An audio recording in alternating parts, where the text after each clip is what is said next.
Hello, welcome to the Daily Message.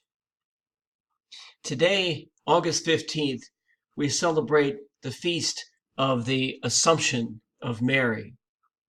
And the gospel reading for today includes the beautiful prayer known as the Magnificat, Mary's prayer after her greeting by her cousin Elizabeth. And so Mary says, "My soul proclaims the greatness of the Lord. My spirit rejoices in God my Savior, for he has looked with favor on his lowly servant." Those beautiful words convey the joy and gratitude of Mary. And I think that gratitude is being spoken by Mary for two reasons. First of all, she's grateful for what God has done for her, for all the wonderful things, including the fact that she is to be the mother of the Savior.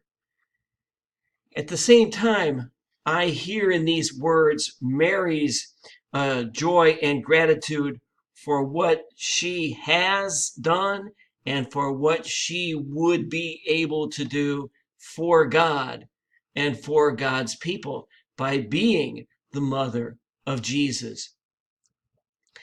And so I think that the Magnificat, Mary's prayer, is our prayer as well. We can say, just as Mary did, that my soul proclaims the greatness of the Lord, that my spirit rejoices in God, my Savior, because he has looked with favor on us, his lowly servants.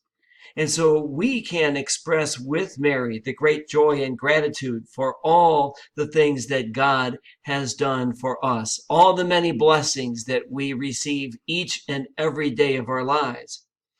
And we can also be joyful and thankful for what we are able to do for God and for God's people. We can be grateful for the love that we have chosen to share with God and to share with each other and to share with the world. And so the Magnificat is both Mary's prayer and it is our prayer as well. Thank you once again for watching, and I hope you have a great day today.